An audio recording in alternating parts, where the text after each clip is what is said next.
ਅੱਜ ਆਪਾਂ ਗੱਲ ਕਰਾਂਗੇ ਖੁੰਬਾਂ ਦੀ ਕਾਸ਼ਤ ਬਾਰੇ। ਖੁੰਬਾਂ ਨੂੰ ਅੰਗਰੇਜ਼ੀ ਵਿੱਚ ਮਸ਼ਰੂਮ ਵੀ ਕਿਹਾ ਜਾਂਦਾ ਹੈ। ਖੁੰਬਾਂ ਸਾਰੀ ਦੁਨੀਆ ਵਿੱਚ ਖੁਰਾਕ ਦੇ ਤੌਰ ਤੇ ਵਰਤੀਆਂ ਜਾਂਦੀਆਂ ਹਨ। ਪੰਜਾਬ ਵਿੱਚ ਵੀ ਖੁੰਬਾਂ ਦੀ ਕਾਸ਼ਤ ਨੂੰ ਕਾਫੀ ਹੁੰਗਾਰਾ ਮਿਲਿਆ ਹੈ। ਇਸ ਦਾ ਕਾਰਨ ਇਹ ਹੈ ਕਿ ਪੰਜਾਬ ਵਿੱਚ ਖੁੰਬਾਂ ਪੈਦਾ ਕਰਨ ਲਈ ਲੋੜੀਂਦਾ ਸਮਾਨ ਅਤੇ ਵਾਤਾਵਰਣ ਬੜੀ ਆਸਾਨੀ ਨਾਲ ਮਿਲ ਜਾਂਦੇ ਹਨ। ਪੰਜਾਬ ਵਿੱਚ 5 ਕਿਸਮਾਂ ਦੀਆਂ ਖੁੰਬਾਂ ਦੀ ਸਿਫਾਰਿਸ਼ ਕੀਤੀ ਜਾਂਦੀ ਹੈ, ਜਿਹਦੇ ਵਿੱਚੋਂ ਬਟਨ ਖੁੰਬ, ਢੀਂਗਰੀ ਖੁੰਬ, ਛਟਾਕੀ ਖੁੰਬ, ਪਰਾਲੀ ਖੁੰਬ ਅਤੇ ਮਿਲਕੀ ਖੁੰਬ ਹੈ। ਇਹਨਾਂ ਵਿੱਚੋਂ ਸਭ ਤੋਂ ਜ਼ਿਆਦਾ ਬਟਨ ਖੁੰਬ ਦੀ ਕਾਸ਼ਤ ਕੀਤੀ ਜਾਂਦੀ ਹੈ। ਸੋ ਆਓ ਆਪਾਂ ਦੇਖਦੇ ਹਾਂ ਬਟਨ ਖੁੰਬ ਦੀ ਕਾਸ਼ਤ ਕਿਸ ਤਰ੍ਹਾਂ ਕੀਤੀ ਜਾਂਦੀ ਹੈ। ਬਟਨ ਖੁੰਬ ਦੀ ਕਾਸ਼ਤ ਇੱਕ ਖਾਦ ਤਿਆਰ ਕਰਕੇ ਉਹਦੇ ਵਿੱਚ ਕੀਤੀ ਜਾਂਦੀ ਹੈ। ਇਸ ਦੀ ਖਾਦ ਤਿਆਰ ਕਰਨ ਲਈ ਆਪਾਂ ਨੂੰ ਤੂੜੀ ਜਾਂ ਫਿਰ ਪਰਾਲੀ ਦੇ ਚੂਰੇ ਦੀ ਲੋੜ ਪੈਂਦੀ ਹੈ। ਇਹਦੇ ਲਈ ਸਭ ਤੋਂ ਪਹਿਲਾਂ ਆਪਾਂ ਪਰਾਲੀ ਦਾ ਜਾਂ ਤੂੜੀ ਦੀ ਢੇਰੀ ਬਣਾਉਂਦੇ ਹਾਂ। ਢੇਰੀ ਬਣਾ ਕੇ ਉਸ ਦੇ ਉੱਪਰ ਆਪਾਂ ਪਾਣੀ ਛਿੜਕਦੇ ਹਾਂ ਤੇ ਉਸ ਨੂੰ ਗਿੱਲੀ ਕਰ ਲੈਂਦੇ ਹਾਂ। ਪਾਣੀ ਛਿੜਕਣ ਤੋਂ ਬਾਅਦ, ਗਿੱਲੀ ਕਰਨ ਤੋਂ ਬਾਅਦ ਆਪਾਂ ਉਸ ਨੂੰ ਬਾਰ-ਬਾਰ ਪਲਟਦੇ ਹਾਂ। 2 ਵਾਰ ਉਸ ਨੂੰ ਪਲਟਾਇਆ ਜਾਂਦਾ ਹੈ ਤਾਂ ਜੋ ਉਹਦੀ ਗਰਮੈਸ਼ ਵੀ ਬਾਹਰ ਨਿਕਲ ਸਕੇ ਤੇ ਉਹ ਪੂਰੀ ਤਰ੍ਹਾਂ ਮਿਲ ਸਕੇ। ਉਸ ਨੂੰ 2 ਵਾਰ ਪਲਟਾਉਣ ਤੋਂ ਬਾਅਦ ਆਪਾਂ ਉਹ 'ਚ ਜੋ ਨਿਰਧਾਰਤ ਕੀਤੀਆਂ ਗਈਆਂ ਖਾਦਾਂ, ਜਿਵੇਂ ਕਣਕ ਦਾ ਛਾਣ ਬੂਰਾ, ਜਿਹਨੂੰ ਚੋਕਰ ਕਹਿੰਦੇ ਨੇ, urea, muriate of potash, gypsum ਆਦਿ, ਇਹ ਸਾਰੀਆਂ ਚੀਜ਼ਾਂ ਆਪਾਂ ਉਹਦੇ ਵਿੱਚ ਮਿਲਾਉਂਦੇ ਹਾਂ ਤਾਂ ਕਿ ਵਧੀਆ ਖਾਦ ਤਿਆਰ ਹੋ ਸਕੇ। ਇਹਨਾਂ ਨੂੰ ਮਿਲਾਉਣ ਤੋਂ ਬਾਅਦ ਆਪਾਂ ਉਸ ਨੂੰ 2-2, 3-3 ਦਿਨਾਂ ਤੋਂ ਬਾਅਦ ਪਲਟਦੇ ਹਾਂ ਤਾਂ ਕਿ ਉਹ ਸਾਰੀ ਪ੍ਰੋਪਰ ਮਿਕਸ ਹੋ ਜਾਵੇ ਤੇ ਉਹਦੀ ਜੋ ਗਰਮੈਸ਼ ਹੈ ਵਿੱਚੋਂ ਨਿਕਲ ਜਾਵੇ। ਸਾਰਾ ਮਿਕਸ ਕਰਨ ਤੋਂ ਬਾਅਦ ਆਪਾਂ ਉਸ ਨੂੰ ਬੋਰੀਆਂ ਦੇ ਨਾਲ, ਉਸ ਢੇਰੀ ਨੂੰ, ਜਾਂ ਅਖਬਾਰ ਦੇ ਨਾਲ ਢੱਕ ਦਿੰਦੇ ਹਾਂ ਤਾਂ ਕਿ ਉਹਦਾ ਪੂਰਾ ਡੀਕੰਪੋਸਟ, ਉਹਦੀ ਜੋ ਕੰਪੋਸਟ ਬਣ ਸਕੇ, ਉਹਦੇ ਵਿੱਚ ਆਪਾਂ ਸਾਰਾ ਮਿਕਸ ਹੋ ਸਕੇ। ਪਲਟਾਉਂਦੇ ਆਪਾਂ ਇਸ ਕਰਕੇ ਹਾਂ ਚੋਂ ਅਮੋਨੀਆ ਗੈਸ ਨਿਕਲ ਸਕੇ ਤੇ ਜੋ ਉਹਦੀ ਗਰਮੈਸ਼ ਪੈਦਾ ਹੋ ਰਹੀ ਹੈ ਉਹ ਉਹਦੇ ਵਿੱਚੋਂ ਬਾਹਰ ਨਿਕਲ ਸਕੇ। ਇਸ ਤਰ੍ਹਾਂ ਲਗਭਗ 2 ਹਫ਼ਤੇ ਤੋਂ ਬਾਅਦ ਆਪਣੀ ਜੋ ਖਾਦ ਹੈ ਉਹ ਪੂਰੀ ਤਰ੍ਹਾਂ ਤਿਆਰ ਹੁੰਦੀ ਹੈ। ਤਿਆਰ ਖਾਦ ਦੀ ਨਿਸ਼ਾਨੀ ਉਸ ਦੇ ਰੰਗ ਤੋਂ ਤੇ ਉਸ ਦੇ ਜੋ ਸਮੈਲ ਹੈ ਉਹਦੇ ਤੋਂ ਕੀਤੀ ਜਾਂਦੀ ਹੈ। ਤਿਆਰ ਖਾਦ ਦਾ ਰੰਗ ਭੂਰਾ, ਜਾਣੀ ਕਿ ਡਾਰਕ ਬਰਾਊਨ ਟਾਈਪ ਹੋ ਜਾਂਦਾ ਹੈ ਅਤੇ ਉਸ ਦੇ ਵਿੱਚੋਂ ਅਮੋਨੀਆ ਗੈਸ ਦੀ ਜੋ ਸਮੈਲ ਹੈ ਉਹ ਚਲੀ ਜਾਂਦੀ ਹੈ। ਇਸ ਤੋਂ ਬਾਅਦ ਆਪਣੀ ਖਾਦ ਤਿਆਰ ਹੈ। ਆਪਾਂ ਖਾਦ ਨੂੰ ਖੁੰਬਾਂ ਦੀ ਬਿਜਾਈ ਦੇ ਲਈ ਜਾਂ ਤਾਂ ਲਿਫਾਫਿਆਂ ਦੇ ਵਿੱਚ ਭਰ ਸਕਦੇ ਹਾਂ ਜਾਂ ਫਿਰ ਉਸ ਨੂੰ ਟਰੇਆਂ ਦੇ ਵਿੱਚ ਭਰਿਆ ਜਾਂਦਾ ਹੈ। ਇਹਨਾਂ ਨੂੰ ਲਿਫਾਫਿਆਂ ਵਿੱਚ ਅਤੇ ਟਰੇਆਂ ਦੇ ਵਿੱਚ ਪਹਿਲਾਂ 2/3 ਤੀਸਰਾ ਹਿੱਸਾ ਉਸ ਦੇ ਵਿੱਚ ਭਰਿਆ ਜਾਂਦਾ ਹੈ। ਤੀਸਰਾ ਹਿੱਸਾ ਭਰਨ ਤੋਂ ਬਾਅਦ ਉਸ ਦੇ ਵਿੱਚ ਮਸ਼ਰੂਮ ਦਾ ਜੋ ਬੀਜ ਹੈ, ਜੋ ਕਿ ਪੰਜਾਬ ਖੇਤੀਬਾੜੀ ਯੂਨੀਵਰਸਿਟੀ ਤੋਂ ਮਿਲਦਾ ਹੈ, ਉਹ ਪਾਇਆ ਜਾਂਦਾ ਹੈ। ਉਸ ਨੂੰ ਮਸ਼ਰੂਮ ਦੇ ਬੀਜ ਦਾ ਛਿੜਕਾਅ ਕਰਨ ਤੋਂ ਬਾਅਦ ਉਸ ਦੇ ਵਿੱਚ ਜੋ 1/2 ਹਿੱਸਾ ਬਚਿਆ ਉਹ ਫਿਰ ਆਪਾਂ ਉਹਨੂੰ ਖਾਦ ਦੇ ਨਾਲ ਭਰ ਦਿੰਦੇ ਹਾਂ ਅਤੇ ਜੋ ਬਾਕੀ ਦਾ ਬੀਜ ਹੈ ਉਹ ਫਿਰ ਉਸ ਦੇ ਸਭ ਤੋਂ ਉੱਪਰ ਪਾਇਆ ਜਾਂਦਾ ਹੈ। ਇਸ ਤਰ੍ਹਾਂ ਕਰਨ ਦੇ ਨਾਲ ਆਪਾਂ ਮਸ਼ਰੂਮ ਦੇ ਬੀਜ ਉਹਦੇ ਵਿੱਚ ਪਾ ਦਿੱਤਾ ਗਿਆ। ਫਿਰ ਉਸ ਨੂੰ ਆਪਾਂ ਮਸ਼ਰੂਮ ਦੇ ਉੱਗਣ ਲਈ ਇੱਕ ਕਮਰੇ ਦੇ ਵਿੱਚ ਰੈਕ ਬਣਾ ਕੇ ਰੱਖ ਸਕਦੇ ਹਾਂ। ਇਹਨਾਂ ਲਿਫਾਫਿਆਂ ਨੂੰ ਜਾਂ ਟਰੇਆਂ ਨੂੰ ਕਮਰੇ ਦੇ ਵਿੱਚ ਰੈਕ ਬਣਾ ਕੇ ਤਰਤੀਬਵਾਰ ਰੱਖ ਦਿੱਤਾ ਜਾਂਦਾ ਹੈ। ਉਸ ਤੋਂ ਬਾਅਦ ਲਗਭਗ ਹਫ਼ਤੇ ਬਾਅਦ ਜਾਂ 10 ਦਿਨ ਬਾਅਦ ਉਹਦੇ ਵਿੱਚੋਂ ਛੋਟੇ-ਛੋਟੇ ਜੋ ਰੇਸ਼ੇ ਨੇ ਮਸ਼ਰੂਮ ਦੇ, ਉਹ ਨਿਕਲਣੇ ਸ਼ੁਰੂ ਹੋ ਜਾਂਦੇ ਨੇ। ਚਿੱਟੇ ਰੰਗ ਦੇ ਆਪਾਂ ਨੂੰ ਕਪਾਹ ਦੀਆਂ ਫੁੱਟੀਆਂ ਵਰਗੇ ਰੇਸ਼ੇ ਦਿਸਣੇ ਸਟਾਰਟ ਹੋ ਜਾਂਦੇ ਨੇ। ਜਦੋਂ ਰੇਸ਼ੇ ਦਿਸਣੇ ਸਟਾਰਟ ਹੁੰਦੇ ਨੇ ਤਾਂ ਉਸ ਦੀ ਜੋ ਕੇਸਿੰਗ ਕੀਤੀ ਜਾਂਦੀ ਹੈ, ਕੇਸਿੰਗ ਤੋਂ ਭਾਵ ਹੈ ਉਸ ਨੂੰ ਇੱਕ ਅਲੱਗ ਖਾਦ ਦੇ ਮਿਸ਼ਰਣ ਦੇ ਨਾਲ ਢੱਕਿਆ ਜਾਂਦਾ ਹੈ। ਉਹ ਖਾਦ ਦੇ ਮਿਸ਼ਰਣ ਲਈ ਥੋੜ੍ਹੀ ਜਿਹੀ ਵਿੱਚ ਮਿੱਟੀ ਮਿਕਸ ਕਰਕੇ ਉਹਨੂੰ ਪੂਰੀ ਤਰ੍ਹਾਂ ਮਿਲਾਇਆ ਜਾਂਦਾ ਹੈ ਤੇ ਫਾਰਮੈਲਿਨ ਦੇ ਨਾਲ ਉਸ ਦੀ ਸੋਧ ਕੀਤੀ ਜਾਂਦੀ ਹੈ। ਇਹ ਸਭ ਕਰਨ ਤੋਂ ਬਾਅਦ ਜੋ ਆਪਾਂ ਪਹਿਲਾਂ ਬਿਜਾਈ ਕੀਤੀ ਸੀ ਜਿਨ੍ਹਾਂ ਲਿਫਾਫਿਆਂ ਵਿੱਚ ਜਾਂ ਟਰੇਆਂ ਵਿੱਚ, ਉਹਨਾਂ ਦੇ ਉੱਪਰ 1 ਇੰਚ ਦੀ ਪਰਤ ਇਸ ਕੇਸਿੰਗ ਮਿਸ਼ਰਣ ਦੀ ਬਣਾ ਦਿੱਤੀ ਜਾਂਦੀ ਹੈ। ਉਸ ਤੋਂ ਬਾਅਦ ਫਿਰ ਇਹਨਾਂ ਲਿਫਾਫਿਆਂ ਨੂੰ ਜਾਂ ਟਰੇਆਂ ਨੂੰ ਅਖਬਾਰ ਦੇ ਨਾਲ ਢੱਕ ਦਿੱਤਾ ਜਾਂਦਾ ਹੈ ਤੇ ਉਸ ਨੂੰ 2-2 ਦਿਨ ਬਾਅਦ ਪਾਣੀ ਦਿੱਤਾ ਜਾਂਦਾ ਹੈ। ਇਸ ਤਰ੍ਹਾਂ ਕਰਨ ਨਾਲ ਜਦੋਂ ਇਹ ਆਪਾਂ ਅੰਦਰ ਕਮਰੇ ਦੇ ਵਿੱਚ ਰੱਖੇ ਹੁੰਦੇ ਤਾਂ ਆਪਾਂ 18 ਡਿਗਰੀ ਤੱਕ ਦਾ ਟੈਂਪਰੇਚਰ ਉੱਥੇ ਤਾਪਮਾਨ ਰਹਿਣਾ ਚਾਹੀਦਾ ਹੈ ਅਤੇ 85% ਦੀ ਨਮੀ ਰਹਿਣੀ ਚਾਹੀਦੀ ਹੈ। ਤਾਂ ਉਸ ਤੋਂ ਲਗਭਗ 10 ਦਿਨਾਂ ਦੇ ਬਾਅਦ ਆਪਾਂ ਨੂੰ ਜੋ ਚਿੱਟੇ ਰੰਗ ਦੀਆਂ ਖੁੰਬਾਂ ਉਹ ਉੱਗਣੀਆਂ ਸਟਾਰਟ ਹੋ ਜਾਂਦੀਆਂ ਹਨ। ਇਸ ਦੌਰਾਨ ਜੇਕਰ ਖੁੰਬਾਂ ਦੀ ਮੱਖੀ ਦਾ ਹਮਲਾ ਹੁੰਦਾ ਹੈ, ਆਪਾਂ ਨੂੰ ਖੁੰਬਾਂ ਦੀ ਮੱਖੀ ਲਿਫਾਫਿਆਂ ਦੇ ਉੱਪਰ ਜਾਂ ਕੰਧਾਂ ਦੇ ਉੱਪਰ ਦਿਖਾਈ ਦਿੰਦੀ ਹੈ, ਤਾਂ ਆਪਾਂ ਨੁਵਾਨ ਦਵਾਈ ਦੀ ਸਪਰੇਅ ਕਰ ਸਕਦੇ ਹਾਂ। ਉਸ ਦੇ ਨਾਲ ਮੱਖੀਆਂ ਨੇ ਜੋ ਉਹ ਕੰਟਰੋਲ ਹੋ ਜਾਣਗੀਆਂ। ਜਦੋਂ ਇਹ ਚਿੱਟੀਆਂ ਖੁੰਬਾਂ ਆਪਾਂ ਨੂੰ ਦਿਸਣ ਲੱਗ ਜਾਂਦੀਆਂ ਨੇ, ਉਸ ਤੋਂ ਅਗਲਾ ਕਦਮ ਹੁੰਦਾ ਇਹਨਾਂ ਦੀ ਤੁੜਵਾਈ।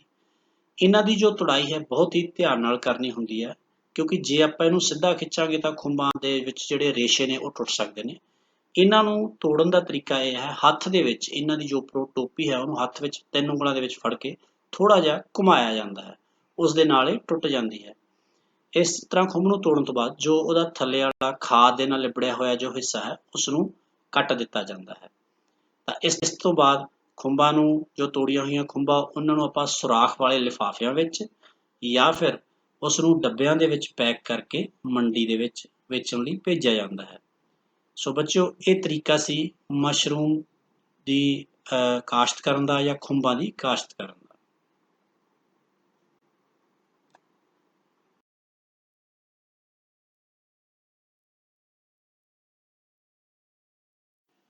ਆਓ ਆਪਾਂ ਖੁੰਬਾਂ ਦੀ ਕਾਸ਼ਤ ਸੰਬੰਧੀ ਪ੍ਰਸ਼ਨ ਉੱਤਰ ਸਮਝਦੇ ਹਾਂ। ਸੋ ਪਹਿਲਾ ਪ੍ਰਸ਼ਨ ਹੈ, ਖੁੰਬਾਂ ਦੀਆਂ 2 ਉੱਨਤ ਕਿਸਮਾਂ ਦੇ ਨਾਂ ਦੱਸੋ। ਇਸ ਦਾ ਉੱਤਰ ਹੋਏਗਾ ਨੰਬਰ 1 ਢੀਂਗਰੀ ਖੁੰਬ, ਨੰਬਰ 2 ਬਟਨ ਖੁੰਬ। ਬੱਚਿਓ, ਜਿਸ ਤਰ੍ਹਾਂ ਤੁਸੀਂ ਤਸਵੀਰਾਂ ਵਿੱਚ ਵੇਖ ਸਕਦੇ ਹੋ, ਇੱਕ ਢੀਂਗਰੀ ਖੁੰਬ ਦੀ ਤਸਵੀਰ ਹੈ, ਦੂਸਰੀ ਬਟਨ ਖੁੰਬ ਦੀ ਤਸਵੀਰ ਹੈ। ਅਗਲਾ ਪ੍ਰਸ਼ਨ ਹੈ, ਖੁੰਬਾਂ ਕਿਹੜੇ ਰੋਗ ਨਾਲ ਦੁਖੀ ਲੋਕਾਂ ਲਈ ਲਾਹੇਵੰਦ ਹੁੰਦੀਆਂ ਹਨ। ਇਸ ਦਾ ਉੱਤਰ ਹੈ ਸ਼ੂਗਰ ਅਤੇ ਬਲੱਡ ਪ੍ਰੈਸ਼ਰ। ਬੱਚਿਓ, ਖੁੰਬਾਂ ਨੇ ਜੋ ਉਹ ਸ਼ੂਗਰ ਦੇ ਮਰੀਜ਼ਾਂ ਲਈ ਅਤੇ ਬਲੱਡ ਪ੍ਰੈਸ਼ਰ ਦੇ ਮਰੀਜ਼ਾਂ ਲਈ ਬਹੁਤ ਹੀ ਲਾਹੇਵੰਦ ਹੁੰਦੀਆਂ ਹਨ। ਅਗਲਾ ਪ੍ਰਸ਼ਨ ਹੈ, ਖੁੰਬਾਂ ਦੀ ਮੱਖੀ ਤੋਂ ਬਚਾਅ ਲਈ ਕਿਹੜੀ ਦਵਾਈ ਵਰਤਣੀ ਚਾਹੀਦੀ ਹੈ। ਬੱਚਿਓ, ਖੁੰਬਾਂ ਦੀ ਕਾਸ਼ਤ ਸਮੇਂ ਅਗਰ ਉਸ ਨੂੰ ਖੁੰਬਾਂ ਦੀ ਮੱਖੀ ਲੱਗ ਜਾਂਦੀ ਹੈ ਤਾਂ ਆਪਾਂ ਨੂੰ ਨੁਵਾਨ ਦਵਾਈ ਦੀ ਸਪਰੇਅ ਕਰਨੀ ਚਾਹੀਦੀ ਹੈ। ਨੁਵਾਨ ਦਵਾਈ ਨੂੰ ਡਾਈਕਲੋਰੋਵੈਸ ਵੀ ਬੋਲਦੇ ਹਨ। ਅਗਲਾ ਪ੍ਰਸ਼ਨ ਹੈ, ਖੁੰਬਾਂ ਦੀ ਮੱਖੀਆਂ ਤੋਂ ਬਚਾਅ ਲਈ ਦਵਾਈ ਛਿੜਕਣ ਤੋਂ ਕਿੰਨੇ ਘੰਟੇ ਤੱਕ ਖੁੰਬਾਂ ਨਹੀਂ ਤੋੜਨੀਆਂ ਚਾਹੀਦੀਆਂ। ਇਸ ਦਾ ਉੱਤਰ ਹੈ 48 ਘੰਟੇ ਤੱਕ। ਬੱਚੋ, ਜਦੋਂ ਆਪਾਂ ਖੁੰਬਾਂ ਦੇ ਉੱਪਰ ਦਵਾਈ ਦੀ ਸਪਰੇਅ ਕਰਦੇ ਹਾਂ ਤਾਂ 48 ਘੰਟੇ ਤੱਕ ਉਸ ਸਪਰੇਅ ਦਾ ਜਾਂ ਦਵਾਈ ਦਾ ਅਸਰ ਖੁੰਬਾਂ ਉੱਪਰ ਰਹਿੰਦਾ ਹੈ। ਇਸ ਕਰਕੇ ਆਪਾਂ ਨੂੰ ਦਵਾਈ ਛਿੜਕਣ ਤੋਂ 48 ਘੰਟੇ ਤੱਕ ਖੁੰਬਾਂ ਨਹੀਂ ਤੋੜਨੀਆਂ ਚਾਹੀਦੀਆਂ। ਅਗਲਾ ਪ੍ਰਸ਼ਨ ਹੈ, ਖੁੰਬਾਂ ਦੀ ਖਾਦ ਤਿਆਰ ਕਰਨ ਦੌਰਾਨ ਖਾਦ ਨੂੰ ਕਿੰਨੀਆਂ ਪਲਟੀਆਂ ਦਿੱਤੀਆਂ ਜਾਂਦੀਆਂ ਹਨ। ਬੱਚਿਓ, ਜਿਸ ਤਰ੍ਹਾਂ ਆਪਾਂ ਵੀਡੀਓ ਦੇ ਵਿੱਚ ਦੇਖਿਆ ਸੀ, ਖੁੰਬਾਂ ਦੀ ਜੋ ਖਾਦ ਤਿਆਰ ਕਰਦੇ ਹਾਂ ਉਸ ਨੂੰ ਅਲੱਗ-ਅਲੱਗ ਸਮੇਂ ਤੇ 7 ਵਾਰ ਪਲਟਾਇਆ ਜਾਂਦਾ ਹੈ। ਸੋ ਇਸ ਦਾ ਉੱਤਰ ਹੈ 7 ਪਲਟੀਆਂ। ਅਗਲਾ ਪ੍ਰਸ਼ਨ ਹੈ, ਖੁੰਬਾਂ ਲਈ ਵਧੀਆ ਖਾਦ ਤਿਆਰ ਕਰਨ ਲਈ pH ਕਿੰਨਾ ਹੋਣਾ ਚਾਹੀਦਾ ਹੈ। ਇਸ ਦਾ ਉੱਤਰ ਹੈ 7 ਤੋਂ 8 pH। ਬੱਚਿਓ, ਜੋ ਆਪਾਂ ਖਾਦ ਤਿਆਰ ਕਰਦੇ ਹਾਂ ਉਸ ਦਾ ਅਗਰ pH 7 ਤੋਂ 8 ਹੋਏਗਾ ਤਾਂ ਖੁੰਬਾਂ ਦੀ ਵਧੀਆ ਕਾਸ਼ਤ ਹੋਵੇਗੀ, ਪੈਦਾਵਾਰ ਜ਼ਿਆਦਾ ਹੁੰਦੀ ਹੈ। ਅਗਲਾ ਪ੍ਰਸ਼ਨ ਹੈ, ਖੁੰਬਾਂ ਉਗਾਉਣ ਲਈ ਪ੍ਰਤੀ ਕਿਆਰੀ ਕਿੰਨੇ ਬੀਜ ਦੀ ਲੋੜ ਹੁੰਦੀ ਹੈ। ਇਸ ਦਾ ਉੱਤਰ ਹੈ 300 ਗ੍ਰਾਮ। ਬੱਚਿਓ, 1 ਵਰਗ ਮੀਟਰ ਥਾਂ ਦੇ ਵਿੱਚ ਅਗਰ ਆਪਾਂ ਖੁੰਬਾਂ ਉਗਾਉਣੀਆਂ ਨੇ ਤਾਂ 1 ਵਰਗ ਮੀਟਰ ਦੇ ਹਿਸਾਬ ਨਾਲ 300 ਗ੍ਰਾਮ ਜੋ ਬੀਜ ਦੀ ਲੋੜ ਆਪਾਂ ਨੂੰ ਹੁੰਦੀ ਹੈ।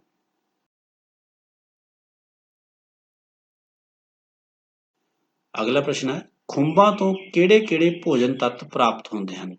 ਜਾਂ ਇਹ ਪ੍ਰਸ਼ਨ ਇਸ ਤਰ੍ਹਾਂ ਵੀ ਹੋ ਸਕਦਾ ਹੈ, ਖੁੰਬਾਂ ਦਾ ਸਾਡੇ ਭੋਜਨ ਵਿੱਚ ਕੀ ਮਹੱਤਵ ਹੈ।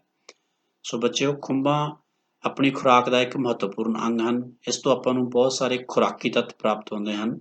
ਸੋ ਆਪਾਂ ਇਸ ਦਾ ਉੱਤਰ ਇਸ ਤਰ੍ਹਾਂ ਲਿਖ ਸਕਦੇ ਹਾਂ, ਸਾਨੂੰ ਖੁੰਬਾਂ ਤੋਂ ਪ੍ਰੋਟੀਨ ਪ੍ਰਾਪਤ ਹੁੰਦਾ ਹੈ, ਕੈਲਸ਼ੀਅਮ, ਫਾਸਫੋਰਸ, ਲੋਹਾ, ਪੋਟਾਸ਼, ਖਣਿਜ ਪਦਾਰਥ, ਵਿਟਾਮਿਨ ਸੀ, ਕਾਰਬੋਹਾਈਡਰੇਟ ਅਤੇ ਚਿਕਨਾਹਟ ਪ੍ਰਾਪਤ ਹੁੰਦੇ ਹਨ। ਇਸ ਤਰ੍ਹਾਂ ਖੁੰਬਾਂ ਸ਼ੂਗਰ ਅਤੇ ਬਲੱਡ ਪ੍ਰੈਸ਼ਰ ਦੇ ਮਰੀਜ਼ਾਂ ਲਈ ਬਹੁਤ ਲਾਭਦਾਇਕ ਹੁੰਦੀਆਂ ਹਨ ਅਤੇ ਖੁੰਬਾਂ ਵਿਚਲਾ ਪ੍ਰੋਟੀਨ ਬਹੁਤ ਜਲਦੀ ਹਜਮ ਹੋ ਜਾਂਦਾ ਹੈ। ਇਨ੍ਹਾਂ ਸਾਰੀਆਂ ਗੱਲਾਂ ਕਰਕੇ ਜੋ ਖੁੰਬਾਂ ਨੇ ਉਹ ਆਪਣੇ ਲਈ ਬਹੁਤ ਹੀ ਲਾਹੇਵੰਦ ਹੁੰਦੀਆਂ ਹਨ। ਆਪਣੇ ਜੋ ਸਰੀਰ ਹੈ ਉਸ ਦੇ ਰਿਸ਼ਟ ਪੁਸ਼ਟ ਹੋਣ ਲਈ ਖੁੰਬਾਂ ਦਾ ਬਹੁਤ ਵੱਡਾ ਯੋਗਦਾਨ ਹੈ। ਅਗਲਾ ਪ੍ਰਸ਼ਨ, ਖੁੰਬਾਂ ਪਾਲਣ ਲਈ ਕਿਹੜੀਆਂ-ਕਿਹੜੀਆਂ ਵਸਤਾਂ ਦੀ ਲੋੜ ਹੁੰਦੀ ਹੈ। ਜਿਵੇਂ ਆਪਾਂ ਪਹਿਲਾਂ ਦੇਖਿਆ, ਖੁੰਬਾਂ ਦੀ ਅਗਰ ਆਪਾਂ ਕਾਸ਼ਤ ਕਰਨੀ ਚਾਹੁੰਦੇ ਹਾਂ ਤਾਂ ਆਪਾਂ ਨੂੰ ਸਭ ਤੋਂ ਲੋੜ ਪਏਗੀ ਤੂੜੀ ਦੀ, ਕਣਕ ਦਾ ਛਾਣ ਜਿਹਨੂੰ ਚੋਕਰ ਕਿਹਾ ਜਾਂਦਾ ਹੈ, ਕਿਸਾਨ ਖਾਦ यूरिया खाद, सुपर फास्फेट खाद, पोटाश खाद। ਉਸ ਤੋਂ ਬਾਅਦ ਜਿਪਸਮ ਖਾਦ ਦੀ ਜ਼ਰੂਰਤ ਪੈਂਦੀ ਹੈ, BHC ਦਵਾਈ ਦੀ ਲੋੜ ਪੈਂਦੀ ਹੈ, ਫਿਊਰਾਡਾਨ ਦਵਾਈ ਦੀ ਲੋੜ ਪੈਂਦੀ ਹੈ, ਸੀਰਾ ਅਤੇ ਖੁੰਬਾਂ ਦੇ ਬੀਜ ਦੀ ਲੋੜ ਪੈਂਦੀ ਹੈ। ਇਹ ਸਾਰੀਆਂ ਜੋ ਵਸਤਾਂ ਨੇ ਇਹ ਖੁੰਬਾਂ ਦੀ ਕਾਸ਼ਤ ਦੇ ਵਿੱਚ ਕੰਮ ਆਉਂਦੀਆਂ ਨੇ, ਇਹ ਲੋੜੀਂਦੀਆਂ ਖੁੰਬਾਂ ਦੀ ਕਾਸ਼ਤ ਲਈ।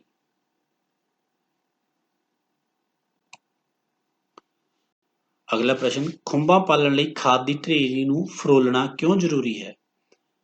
ਇਸ ਦਾ ਉੱਤਰ ਹੈ, ਖੁੰਬਾਂ ਪਾਲਣ ਲਈ ਖਾਦ ਤਿਆਰ ਕਰਨ ਲਈ ਉਸ ਦੀ ਢੇਰੀ ਨੂੰ ਇਸ ਤਰ੍ਹਾਂ ਫਰੋਲਿਆ ਜਾਂਦਾ ਹੈ ਕਿ ਉੱਪਰ ਵਾਲੀ ਤਹਿ ਥੱਲੇ ਚਲੀ ਜਾਵੇ ਅਤੇ ਥੱਲੇ ਵਾਲੀ ਤਹਿ ਉੱਪਰ ਆ ਜਾਵੇ। ਫਰੋਲਣ ਨਾਲ ਕੰਪੋਸਟ ਬਣਾਉਣ ਵਾਲੇ ਜੀਵਾਣੂਆਂ ਨੂੰ ਤਾਜ਼ੀ ਹਵਾ ਮਿਲਦੀ ਹੈ ਅਤੇ ਚੰਗੀ ਖਾਦ ਤਿਆਰ ਹੁੰਦੀ ਹੈ। ਬੱਚਿਓ, ਜਦੋਂ ਆਪਾਂ ਖੁੰਬਾਂ ਲਈ ਖਾਦ ਤਿਆਰ ਕਰ ਰਹੇ ਹਾਂ, ਉਸ ਨੂੰ ਮਿਸ਼ਰਣ ਜੋ ਆਪਾਂ ਤਿਆਰ ਕੀਤਾ, ਉਸ ਨੂੰ ਮਿਸ਼ਰਣ ਨੂੰ ਤਿਆਰ ਕਰਨ ਤੋਂ ਬਾਅਦ ਉਸ ਨੂੰ ਅਲੱਗ-ਅਲੱਗ 2-2 4-4 ਦਿਨ ਤੋਂ ਬਾਅਦ ਉਸ ਨੂੰ ਪਲਟਾਇਆ ਜਾਂਦਾ ਹੈ, ਯਾਨੀ ਕਿ ਉਸ ਨੂੰ ਉਲਟ ਦਿੱਤਾ ਜਾਂਦਾ ਹੈ। ਉਲਟਾਇਆ ਇਸ ਤਰ੍ਹਾਂ ਜਾਂਦਾ ਹੈ ਵੀ ਉੱਪਰ ਵਾਲੀ ਤਹਿ ਥੱਲੇ ਚਲੀ ਜਾਂਦੀ ਹੈ, ਥੱਲੇ ਵਾਲੀ ਤਹਿ ਉੱਪਰ ਆ ਜਾਂਦੀ ਹੈ। ਉਹ ਇਸ ਤਰ੍ਹਾਂ ਇਸ ਕਰਕੇ ਕੀਤਾ ਜਾਂਦਾ ਹੈ ਕਿ ਜੋ ਆਪਣੀ ਖਾਦ ਹੈ ਵਧੀਆ ਤਿਆਰ ਹੋਵੇ, ਕਿਉਂਕਿ ਜਿਹੜੇ ਜੀਵਾਣੂਆਂ ਕਰਕੇ ਉਹ ਖਾਦ ਬਣ ਰਹੀ ਹੈ, ਡੀਕੰਪੋਜੀਸ਼ਨ ਹੋ ਰਿਹਾ, ਉਹਨਾਂ ਨੂੰ ਤਾਜ਼ੀ ਹਵਾ ਮਿਲਦੀ ਹੈ ਤਾਂ ਉਸ ਦੇ ਨਾਲ ਖਾਦ ਵਧੀਆ ਤਿਆਰ ਹੁੰਦੀ ਹੈ। ਅਗਲਾ ਪ੍ਰਸ਼ਨ ਹੈ, ਖੁੰਬਾਂ ਲਈ ਤਿਆਰ ਖਾਦ ਦੀ ਸੋਧ ਕਿਵੇਂ ਕੀਤੀ ਜਾਂਦੀ ਹੈ? ਬੱਚਿਓ, ਖੁੰਬਾਂ ਲਈ ਜੋ ਆਪਾਂ ਖਾਦ ਤਿਆਰ ਕਰਦੇ ਹਾਂ ਉਸ ਨੂੰ ਸੋਧਿਆ ਵੀ ਜਾਂਦਾ ਹੈ ਤਾਂ ਕਿ ਉਸ ਦੇ ਵਿੱਚ ਕੋਈ ਬਿਮਾਰੀ ਦੇ ਕੀਟਾਣੂ ਜਾਂ ਹਾਨੀਕਾਰਕ ਕੀਟਾਣੂ ਨਾ ਰਹਿਣ। ਉਸ ਦੇ ਲਈ ਖੁੰਬਾਂ ਦੇ ਬੀਜ ਬੀਜਣ ਤੋਂ ਪਹਿਲਾਂ ਤਿਆਰ ਕੀਤੀ ਖਾਦ ਦੀ ਸੋਧ ਕੀਤੀ ਜਾਂਦੀ ਹੈ। ਖਾਦ ਦੀ ਸੋਧ ਕਰਨ ਲਈ 4 ਤੋਂ 5% ਫਾਰਮੈਲਿਨ ਦਾ ਛਿੜਕਾਅ ਕੀਤਾ ਜਾਂਦਾ ਅਤੇ ਫਿਊਰਾਡਾਨ ਦਵਾਈ ਪਾਈ ਜਾਂਦੀ ਹੈ। ਸੋਧ ਕਰਨ ਲਈ ਫਾਰਮੈਲਿਨ ਦਵਾਈ ਦਾ ਛਿੜਕਾਅ ਕੀਤਾ ਜਾਂਦਾ ਹੈ ਅਤੇ ਉਸ ਨੂੰ ਕੀੜੇ ਮਕੌੜਿਆਂ ਤੋਂ, ਬਿਮਾਰੀਆਂ ਤੋਂ ਬਚਾਉਣ ਲਈ ਫਿਊਰਾਡਾਨ ਦਵਾਈ ਪਾਈ ਜਾਂਦੀ ਹੈ। ਇਸ ਤਰ੍ਹਾਂ ਜੋ ਖਾਦ ਹੈ ਉਸ ਦੀ ਸੋਧ ਕੀਤੀ ਜਾਂਦੀ ਹੈ।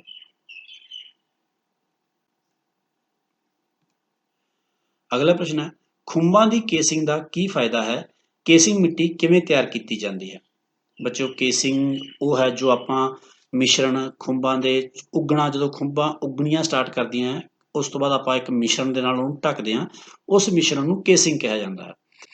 ਸੋ ਇਸ ਦਾ ਉੱਤਰ ਹੈ, ਖੁੰਬਾਂ ਦੇ ਬੀਜ ਬੀਜਣ ਤੋਂ 2 ਹਫ਼ਤੇ ਬਾਅਦ ਜਦੋਂ ਉਹਨਾਂ ਦੇ ਰੇਸ਼ੇ ਫੁੱਟਣ ਲੱਗ ਜਾਣ ਤਾਂ ਇਸ ਨੂੰ ਇੱਕ ਮਿਸ਼ਰਣ ਨਾਲ ਢੱਕ ਦਿੱਤਾ ਜਾਂਦਾ ਹੈ, ਜਿਸ ਨੂੰ ਕੇਸਿੰਗ ਕਿਹਾ ਜਾਂਦਾ ਹੈ।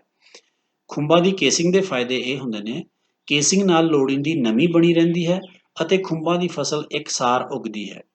ਯਾਨੀ ਕਿ ਜੋ ਆਪਾਂ ਉਹਦੀ ਕੇਸਿੰਗ ਕਰਦੇ ਹਾਂ ਤਾਂ ਇੱਕ ਤਾਂ ਪ੍ਰੋਪਰ ਨਮੀ, ਜਿੰਨੀ ਉਸ ਨੂੰ ਨਮੀ ਲੋੜੀਂਦੀ ਹੈ ਓਨੀ ਬਣੀ ਰਹਿੰਦੀ ਹੈ। ਦੂਸਰਾ, ਫਸਲ ਇਕਸਾਰ, ਜੋ ਆਪਣੀ ਖੁੰਬਾਂ ਨੇ ਸਾਰੀਆਂ ਇਕਸਾਰ ਉੱਗਦੀਆਂ ਹਨ। ਕੇਸਿੰਗ ਮਿਸ਼ਰਣ ਨੂੰ ਕਿਵੇਂ ਤਿਆਰ ਕੀਤਾ ਹੈ? ਇਸ ਮਿਸ਼ਰਣ ਵਿੱਚ ਗਲੀ ਸੜੀ ਰੂੜੀ, ਰੇਤਲੀ ਮਿੱਟੀ ਅਤੇ ਚੌਲਾਂ ਦੀ ਗਲੀ ਸੜੀ ਫੱਕ ਦਾ ਤਿਆਰ ਕੀਤਾ ਜਾਂਦਾ ਹੈ। ਪਾਉਣ ਤੋਂ ਪਹਿਲਾਂ ਇਸ ਮਿਸ਼ਰਣ ਨੂੰ ਫਾਰਮੈਲਿਨ ਨਾਲ ਸੋਧ ਕੀਤਾ ਜਾਂਦਾ ਹੈ। ਬੱਚਿਓ, ਇਹ ਜਿਹੜਾ ਮਿਸ਼ਰਣ ਜੋ ਆਪਾਂ ਕੇਸਿੰਗ ਲਈ ਵਰਤਣਾ, ਉਸ ਦੇ ਵਿੱਚ ਗਲੀ ਸੜੀ ਰੂੜੀ, ਥੋੜ੍ਹੀ ਜਿਹੀ ਰੇਤਲੀ ਮਿੱਟੀ, ਚੌਲਾਂ ਦੀ ਗਲੀ ਫੱਕ ਨੂੰ ਮਿਕਸ ਕਰਨ ਤੋਂ ਬਾਅਦ ਉਸ ਨੂੰ ਫਿਰ ਫਾਰਮੈਲਿਨ ਦੀ ਦਵਾਈ ਉਹਦੇ ਉੱਪਰ ਛਿੜਕਾਅ ਕਰਕੇ ਉਸ ਨੂੰ ਸੋਧ ਲਿਆ ਜਾਂਦਾ ਹੈ। ਫਿਰ ਉਸ ਮਿਸ਼ਰਣ ਨੂੰ ਕੇਸਿੰਗ ਦੇ ਤੌਰ ਤੇ ਵਰਤਿਆ ਜਾਂਦਾ ਹੈ।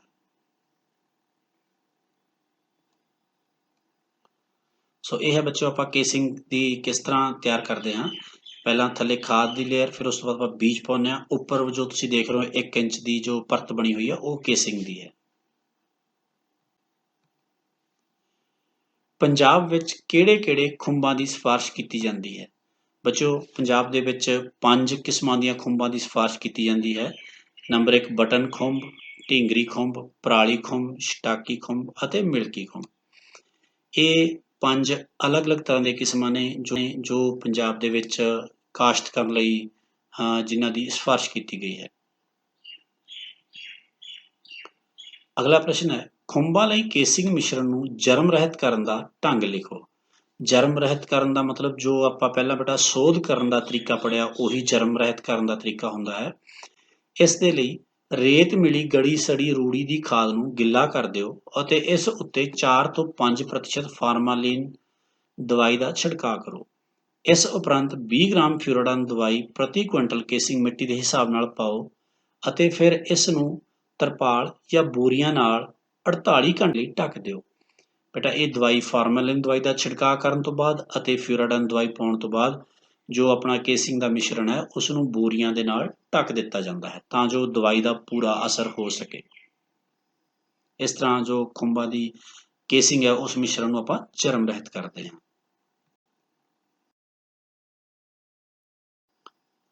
ਅਗਲਾ ਪ੍ਰਸ਼ਨ ਹੈ, ਖੁੰਬਾਂ ਲਈ ਤਿਆਰ ਖਾਦ ਦੀ ਪਛਾਣ ਕਿਵੇਂ ਕੀਤੀ ਜਾਂਦੀ ਹੈ? ਉੱਤਰ, ਖੁੰਬਾਂ ਲਈ ਤਿਆਰ ਹੋ ਚੁੱਕੀ ਖਾਦ ਦੀ ਪਛਾਣ ਉਸ ਦੇ ਰੰਗ, ਹਵਾੜ ਅਤੇ ਨਮੀ ਤੋਂ ਕੀਤੀ ਜਾਂਦੀ ਹੈ। ਤਿਆਰ ਖਾਦ ਦਾ ਰੰਗ ਕਾਲਾ ਜਾਂ ਭੂਰਾ ਹੋ ਜਾਂਦਾ ਹੈ। ਇਸ ਵਿੱਚੋਂ ਅਮੋਨੀਆ ਦੀ ਬੂ ਖਤਮ ਹੋ ਜਾਂਦੀ ਹੈ ਅਤੇ ਇਸ ਵਿੱਚ 65 ਤੋਂ 75% ਨਮੀ ਹੁੰਦੀ ਹੈ। ਬੱਚਿਓ, ਜੋ ਖਾਦ ਤਿਆਰ ਹੁੰਦੀ ਹੈ, ਆਪਾਂ ਨੂੰ ਕਿਵੇਂ ਪਤਾ ਲੱਗਦਾ ਵੀ ਉਹ ਖਾਦ ਤਿਆਰ ਹੋ ਗਈ? ਇੱਕ ਤਾਂ ਉਸ ਦੇ ਵਿੱਚੋਂ ਜੋ ਹਵਾੜ, ਜੋ ਬੇਟਾ ਸਮੈਲ ਆਉਂਦੀ ਹੈ ਉਸ ਤੋਂ, ਉਸ ਦੇ ਵਿੱਚ ਕਿੰਨੀ ਨਮੀ ਹੈ ਇਹ ਦੇਖ ਕੇ, ਅਤੇ ਉਸ ਦੇ ਰੰਗ ਤੋਂ ਆਪਾਂ ਨੂੰ ਪਤਾ ਲੱਗਦਾ ਹੈ, ਕਿਉਂਕਿ ਜੋ ਖਾਦ ਹੁੰਦੀ ਹੈ ਉਸ ਦਾ ਰੰਗ ਥੋੜ੍ਹਾ ਜਿਹਾ ਡਾਰਕ ਬਰਾਊਨ ਜਾਂ ਭੂਰਾ, ਕਾਲਾ ਭੂਰਾ ਜਿਹਾ ਹੋ ਜਾਂਦਾ ਹੈ, ਤੇ ਉਸ ਦੇ ਵਿੱਚੋਂ ਅਮੋਨੀਆ ਗੈਸ ਦੀ ਜੋ ਬੂ ਪਹਿਲਾਂ ਆ ਰਹੀ ਹੁੰਦੀ ਹੈ ਉਹ ਖਤਮ ਹੋ ਜਾਂਦੀ ਹੈ। ਇਹ ਸਾਰੀਆਂ ਨਿਸ਼ਾਨੀਆਂ ਹਨ ਜਿਨ੍ਹਾਂ ਤੋਂ ਆਪਾਂ ਨੂੰ ਪਤਾ ਲੱਗਦਾ ਹੈ ਕਿ ਖੁੰਬਾਂ ਲਈ ਜੋ ਖਾਦ ਹੈ ਉਹ ਪੂਰੀ ਬਣ ਕੇ ਤਿਆਰ ਹੋ ਚੁੱਕੀ ਹੈ। ਅਗਲਾ ਪ੍ਰਸ਼ਨ ਹੈ, 1 ਵਰਗ ਮੀਟਰ ਵਿੱਚੋਂ ਖੁੰਬਾਂ ਦਾ ਕਿੰਨਾ ਝਾੜ ਨਿਕਲ ਆਉਂਦਾ ਹੈ? ਉੱਤਰ, 1 ਵਰਗ ਮੀਟਰ ਵਿੱਚੋਂ ਖੁੰਬਾਂ ਦਾ 8 ਤੋਂ 10 ਕਿਲੋ ਝਾੜ ਨਿਕਲ ਆਉਂਦਾ ਹੈ। ਬੱਚਿਓ, 1 ਵਰਗ ਮੀਟਰ ਦਾ ਮਤਲਬ ਹੈ ਚੌੜਾਈ ਵੀ 1 ਮੀਟਰ ਤੇ ਲੰਬਾਈ ਵੀ 1 ਮੀਟਰ। ਜੇਕਰ ਆਪਾਂ ਇੰਨੇ ਥਾਂ ਦੇ ਵਿੱਚ ਖੁੰਬਾਂ ਦੀ ਬਿਜਾਈ ਕੀਤੀ ਹੈ ਤਾਂ ਆਪਾਂ ਨੂੰ 8 ਤੋਂ 10 ਕਿਲੋ ਖੁੰਬਾਂ ਦਾ ਝਾੜ ਪ੍ਰਾਪਤ ਹੁੰਦਾ ਹੈ। ਅਗਲਾ ਪ੍ਰਸ਼ਨ ਹੈ, ਖੁੰਬਾਂ ਦੇ ਮੰਡੀਕਰਨ ਬਾਰੇ ਤੁਸੀਂ ਕੀ ਜਾਣਦੇ ਹੋ? ਮੰਡੀਕਰਨ ਹੁੰਦਾ ਬੇਟਾ ਵੇਚਣ ਲਈ, ਵਸਤਾਂ ਨੂੰ ਵੇਚਣਾ ਜਾਂ ਵੇਚਣ ਲਈ ਤਿਆਰ ਕਰਨਾ। ਸੋ ਪ੍ਰਸ਼ਨ ਇਹ ਹੈ ਵੀ ਖੁੰਬਾਂ ਨੂੰ ਚਾਹੁੰਦੇ ਆ ਉਹਦੇ ਲਈ ਕੀ ਆਪਾਂ ਨੂੰ ਧਿਆਨ ਰੱਖਣੀ ਚਾਹੀਦੀਆਂ ਗੱਲਾਂ, ਜਾਂ ਕਿਸ ਤਰ੍ਹਾਂ ਵੇਚਿਆ ਜਾ ਸਕਦਾ ਹੈ। ਨੰਬਰ 1, ਖੁੰਬਾਂ ਨੂੰ ਦਿਨ ਵਿੱਚ 1 ਵਾਰ ਖੁੱਲਣ ਤੋਂ ਪਹਿਲਾਂ ਜ਼ਰੂਰ ਤੋੜ ਲੈਣਾ ਚਾਹੀਦਾ ਹੈ। ਜਾਣੀ ਕਿ ਖੁੰਬਾਂ ਦਾ ਉੱਪਰੋਂ ਜੋ ਬੇਟਾ ਟੋਪੀ ਹੈ ਉਹ ਖੁੱਲਣ ਤੋਂ ਪਹਿਲਾਂ ਆਪਾਂ ਨੂੰ ਖੁੰਬਾਂ ਤੋੜਨੀਆਂ ਜ਼ਰੂਰੀ ਨੇ। ਦੂਸਰਾ, ਤੋੜਨ ਸਮੇਂ ਖੁੰਬਾਂ ਦੀ ਟੋਪੀ ਨੂੰ ਉਂਗਲਾਂ ਵਿਚਕਾਰ ਲੈ ਕੇ ਹੌਲੀ ਜਿਹੀ ਮਰੋੜਨਾ ਚਾਹੀਦਾ ਹੈ। ਇਹਨਾਂ ਨੂੰ ਕੱਟਣਾ ਜਾਂ ਖਿੱਚਣਾ ਨਹੀਂ ਚਾਹੀਦਾ। ਬੱਚਿਓ, ਜਿਵੇਂ ਆਪਾਂ ਪਹਿਲਾਂ ਵੀਡੀਓ ਵਿੱਚ ਵੇਖਿਆ, ਇਹਨਾਂ ਨੂੰ ਥੋੜ੍ਹਾ ਜਿਹਾ ਘੁਮਾ ਕੇ ਤੋੜਿਆ ਜਾਂਦਾ ਹੈ, ਕਿਉਂਕਿ ਜੇਕਰ ਆਪਾਂ ਖਿੱਚਾਂਗੇ ਤਾਂ ਜੋ ਇਹਦੇ ਰੇਸ਼ੇ ਨੇ ਉਹ ਨਾਲ ਟੁੱਟ ਜਾਣਗੇ, ਤਾਂ ਫਿਰ ਉਸ ਤੋਂ ਬਾਅਦ ਉੱਤੇ ਨਵੀਆਂ ਖੁੰਬਾਂ ਨਹੀਂ ਲੱਗਣਗੀਆਂ। ਅਗਲਾ ਹੈ, ਤੁੜਾਈ ਸਮੇਂ ਨਿੱਕੀਆਂ ਬਟਨ ਖੁੰਬਾਂ ਨੂੰ ਕੋਈ ਨੁਕਸਾਨ ਨਹੀਂ ਪਹੁੰਚਣਾ ਚਾਹੀਦਾ। ਬੱਚਿਓ, ਜੋ ਤਿਆਰ ਹੋ ਚੁੱਕੀਆਂ ਖੁੰਬਾਂ ਆਪਾਂ ਜਦੋਂ ਤੋੜਦੇ ਹਾਂ ਤਾਂ ਉਸ ਦੇ ਨਾਲ ਇੱਧਰ ਉੱਧਰ ਜੋ ਛੋਟੀਆਂ ਖੁੰਬਾਂ ਹਲੇ ਤਿਆਰ ਹੋ ਰਹੀਆਂ ਨੇ, ਜੋ ਉਹ ਨੇ, ਤਾਂ ਉਹਨਾਂ ਨੂੰ ਨੁਕਸਾਨ ਨਹੀਂ ਪਹੁੰਚਣਾ ਚਾਹੀਦਾ। ਖੁੰਬਾਂ ਨੂੰ ਤੋੜਨ ਤੋਂ ਬਾਅਦ ਖੁੰਬ ਦੀ ਡੰਡੀ ਦੇ ਮਿੱਟੀ ਵਾਲੇ ਹਿੱਸੇ ਨੂੰ ਕੱਟ ਕੇ ਸਾਫ਼ ਕਰਨਾ ਚਾਹੀਦਾ ਹੈ। ਤੋੜੀਆਂ ਖੁੰਬਾਂ ਨੂੰ ਪੈਕ ਕਰਨ ਲਈ ਬਰੀਕ ਸੁਰਾਖ ਵਾਲੇ ਪਲਾਸਟਿਕ ਦੇ ਲਿਫਾਫਿਆਂ ਦੀ ਵਰਤੋਂ ਕਰਨੀ ਚਾਹੀਦੀ ਹੈ। ਇਸ ਤਰ੍ਹਾਂ ਪੈਕ ਖੁੰਬਾਂ ਨੂੰ ਮੰਡੀ ਵਿੱਚ ਵੇਚਣ ਲਈ ਭੇਜਿਆ ਜਾਂਦਾ ਹੈ। ਸੋ ਬੱਚੇ, ਜਿਹੜੀਆਂ ਖੁੰਬਾਂ ਆਪਾਂ ਤੋੜ ਲੈਣ ਉਹਨਾਂ ਨੂੰ ਪਲਾਸਟਿਕ ਦੇ ਲਿਫਾਫਿਆਂ ਵਿੱਚ ਜਾਂ ਜੋ ਪਲਾਸਟਿਕ ਦੇ ਛੋਟੀਆਂ ਡੱਬੀਆਂ ਹੁੰਦੀਆਂ ਨੇ ਉਹਨਾਂ ਵਿੱਚ ਪੈਕ ਕਰਕੇ ਆਪਾਂ ਉਹਨਾਂ ਨੂੰ ਸ਼ਹਿਰ ਦੇ ਵਿੱਚ ਜਾਂ ਮੰਡੀ ਦੇ ਵਿੱਚ ਵੇਚਣ ਲਈ ਭੇਜ ਦਿੰਦੇ ਹਾਂ। ਇਸ ਤੋਂ ਇਲਾਵਾ ਖੁੰਬਾਂ ਨੂੰ ਧੁੱਪੇ ਅਤੇ ਛਾਵੇਂ ਕੁਦਰਤੀ ਢੰਗ ਨਾਲ ਸੁਕਾ ਕੇ ਗੈਰ ਮੌਸਮੀ ਸਮੇਂ ਵਿਕਰੀ ਲਈ ਸਟੋਰ ਵੀ ਕੀਤਾ ਜਾ ਸਕਦਾ ਹੈ। ਖੁੰਬਾਂ ਨੂੰ ਬੱਚਿਓ ਧੁੱਪ ਵਿੱਚ ਜਾਂ ਛਾਵੇਂ ਸੁਕਾਉਣ ਤੋਂ ਬਾਅਦ ਉਹਨਾਂ ਨੂੰ ਲੰਮੇ ਸਮੇਂ ਤੱਕ ਸਟੋਰ ਕਰਕੇ ਜਾ ਸਕਦਾ ਹੈ, ਤਾਂ ਜੋ ਉਹਨਾਂ ਨੂੰ ਜਦੋਂ ਇਸ ਦਾ ਮੌਸਮ ਨਹੀਂ ਹੋਏਗਾ ਉਦੋਂ ਮਹਿੰਗੇ ਭਾਅ ਤੇ ਵੇਚਿਆ ਜਾ ਸਕੇ। ਅਗਲਾ ਪ੍ਰਸ਼ਨ ਹੈ, ਖੁੰਬਾਂ ਦਾ ਬੀਜ ਕੀ ਹੁੰਦਾ ਹੈ ਅਤੇ ਬਿਜਾਈ ਪੇਟੀਆਂ ਵਿੱਚ ਕਿਵੇਂ ਕੀਤੀ ਜਾਂਦੀ ਹੈ? ਸੋ ਸਭ ਤੋਂ ਪਹਿਲਾਂ ਖੁੰਬਾਂ ਦੇ ਬੀਜ ਨੂੰ ਸਪਾਨ ਕਿਹਾ ਜਾਂਦਾ ਹੈ। ਇਹ ਬੀਜ ਪੰਜਾਬ ਖੇਤੀਬਾੜੀ ਯੂਨੀਵਰਸਿਟੀ ਦੇ ਮਾਈਕਰੋਬਾਇਓਲੋਜੀ ਵਿਭਾਗ ਤੋਂ ਪ੍ਰਾਪਤ ਕੀਤਾ ਜਾ ਸਕਦਾ ਹੈ। ਪੇਟੀਆਂ ਖੁੰਬਾਂ ਦੀ ਬਿਜਾਈ ਦਾ ਜੋ ਤਰੀਕਾ ਹੈ ਉਹ ਇਸ ਤਰ੍ਹਾਂ ਹੈ। ਖੁੰਬਾਂ ਲਈ ਤਿਆਰ ਕੀਤੀ ਖਾਦ ਨੂੰ ਪੇਟੀਆਂ ਵਿੱਚ ਭਰਨ ਤੋਂ ਪਹਿਲਾਂ ਖਿਲਾਰ ਕੇ ਠੰਡਾ ਕਰ ਲੈਣਾ ਚਾਹੀਦਾ ਹੈ। ਇਸ ਤੋਂ ਬਾਅਦ ਇੱਕ ਟਰੇ ਲਓ ਅਤੇ ਉਸ ਨੂੰ ਤੀਜਾ ਹਿੱਸਾ ਖਾਦ ਨਾਲ ਭਰ ਦਿਓ। ਟਰੇ ਜਾਂ ਲਿਫਾਫੇ ਜਿਸ ਵਿੱਚ ਆਪਾਂ ਉਗਾਉਣੀਆਂ ਨੇ ਉਹਨੂੰ ਪਹਿਲਾਂ ਤੀਜੇ ਹਿੱਸੇ ਤੱਕ ਭਰ ਲਿਆ ਜਾਂਦਾ ਹੈ। ਖਾਦ ਦੀ ਇਸ ਤਹਿ ਉੱਤੇ ਬੀਜ ਦਾ ਤੀਜਾ ਹਿੱਸਾ ਖਿਲਾਰ ਦਿਓ। ਫਿਰ ਇਸ ਉੱਪਰ ਖਾਦ ਦੀ 6 ਇੰਚ ਮੋਟੀ ਇੱਕ ਹੋਰ ਤਹਿ ਵਿਛਾ ਦੇਣੀ ਚਾਹੀਦੀ ਹੈ। ਦੂਸਰੀ ਤਹਿ ਵਿਛਾਉਣ ਤੋਂ ਬਾਅਦ ਉਸ ਉੱਪਰ ਬਚਿਆ ਹੋਇਆ ਬੀਜ ਖਾਦ ਵਿੱਚ ਮਿਲਾ ਕੇ ਪਾ ਦਿਓ। ਇਸ ਤੋਂ ਬਾਅਦ ਇਹਨਾਂ ਟਰੇਆਂ ਨੂੰ ਜਾਂ ਲਿਫਾਫਿਆਂ ਨੂੰ ਅਖਬਾਰ ਜਾਂ ਕਿਸੇ ਹੋਰ ਕਾਗਜ਼ ਨਾਲ ਢੱਕ ਦਿਓ। 2-3 ਹਫ਼ਤਿਆਂ ਦੇ ਅੰਦਰ ਖੁੰਬਾਂ ਦੇ ਬੀਜ ਤੋਂ ਕਪਾਹ ਦੀਆਂ ਫੁੱਟੀਆਂ ਵਰਗੇ ਸਫੇਦ ਰੇਸ਼ੇ ਬਣ ਜਾਂਦੇ ਹਨ। ਬੱਚਿਓ, ਜਦੋਂ ਆਪਾਂ ਬੀਜਦੇ ਹਾਂ ਤਾਂ ਉਸ ਤੋਂ 2 ਜਾਂ 3 ਹਫ਼ਤੇ ਬਾਅਦ ਆਪਾਂ ਨੂੰ ਉੱਪਰ ਚਿੱਟੀ ਇੱਕ ਪਰਤ ਨਜ਼ਰ ਆਉਣ ਲੱਗ ਜਾਂਦੀ ਹੈ, ਜਿਸ ਤਰ੍ਹਾਂ ਰੂੰ ਦੇ ਰੇਸ਼ੇ ਹੁੰਦੇ ਨੇ ਜਾਂ ਕਾਟਨ ਹੁੰਦੀ ਹੈ, ਇਸ ਤਰ੍ਹਾਂ ਆਪਾਂ ਨੂੰ ਲੱਗਦਾ ਉਹ ਤੋਂ ਭਾਵ ਹੈ ਕਿ ਖੁੰਬਾਂ ਉੱਗਣੀਆਂ ਸਟਾਰਟ ਹੋ ਚੁੱਕੀਆਂ ਹਨ। 1 ਵਰਗ ਮੀਟਰ ਥਾਂ ਲਈ 300 ਗ੍ਰਾਮ ਬੀਜ ਦੀ ਵਰਤੋਂ ਕੀਤੀ ਜਾਂਦੀ ਹੈ। ਸੋ ਬੱਚਿਓ, ਜੇ ਆਪਾਂ 1 ਵਰਗ ਮੀਟਰ ਥਾਂ ਵਿੱਚ ਖੰਭਾਂ ਉਗਾਉਣੀਆਂ ਨੇ ਤਾਂ ਆਪਾਂ ਨੂੰ 300 ਗ੍ਰਾਮ ਬੀਜ ਦੀ ਲੋੜ ਹੋਵੇਗੀ। ਬਟਨ ਖੁੰਭ ਦੀ ਕਾਸ਼ਤ ਲਈ ਕਿਹੜੇ-ਕਿਹੜੇ ਪੜਾਅ ਹਨ, ਉਹਨਾਂ ਬਾਰੇ ਲਿਖੋ। ਬੱਚਿਓ, ਬਟਨ ਖੁੰਭ ਦੀ ਕਾਸ਼ਤ ਦੇ ਸਮੇਂ ਨੰਬਰ 1 ਆਪਾਂ ਨੂੰ ਖਾਦ ਦੀ ਤਿਆਰੀ ਲਈ ਜੋ ਵਸਤਾਂ ਦੀ ਚੋਣ ਕਰਨੀ ਹੁੰਦੀ ਹੈ। ਫਿਰ ਉਸ ਤੋਂ ਬਾਅਦ ਖਾਦ ਦੀ ਢੇਰੀ ਬਣਾਉਣਾ, ਫਿਰ ਖਾਦ ਦੀ ਢੇਰੀ ਨੂੰ ਫਰੋਲਣਾ ਅਤੇ ਬੀਜ ਬੀਜਣਾ, ਪੇਟੀਆਂ ਨੂੰ ਮਿੱਟੀ ਨਾਲ ਭਰਨਾ, ਫਿਰ ਉਸ ਤੋਂ ਬਾਅਦ ਪੇਟੀਆਂ ਨੂੰ ਮਿੱਟੀ ਨਾਲ ਭਰਨ ਤੋਂ ਬਾਅਦ ਉਹਨਾਂ ਨੂੰ ਢੱਕਣਾ, ਫਿਰ ਪੇਟੀਆਂ ਨੂੰ ਤਰਤੀਬਵਾਰ ਰੱਖਣਾ, ਖੁੰਬਾਂ ਦਾ ਉੱਗਣਾ, ਫਿਰ ਉਸ ਤੋਂ ਬਾਅਦ ਖੁੰਬਾਂ ਦੀ ਮੱਖੀ ਤੋਂ ਸੁਰੱਖਿਆ, ਉਸ ਤੋਂ ਬਾਅਦ ਖੁੰਬਾਂ ਦੀ ਤੁੜਾਈ ਅਤੇ ਪੈਕਿੰਗ ਕੀਤੀ ਜਾਂਦੀ ਹੈ। ਸੋ ਇਹ ਸੀ ਆਪਣੇ ਖੁੰਬਾਂ ਦੀ ਕਾਸ਼ਤ ਲਈ ਜੋ ਪੜਾਅ ਆਉਂਦੇ ਨੇ ਉਸ ਬਾਰੇ। ਸੋ ਬੱਚਿਓ, ਇਹ ਹੈ ਆਪਣਾ ਖੁੰਬਾਂ ਦੀ ਕਾਸ਼ਤ ਦੇ ਬਾਰੇ ਆਪਣਾ ਚੈਪਟਰ। Thank you.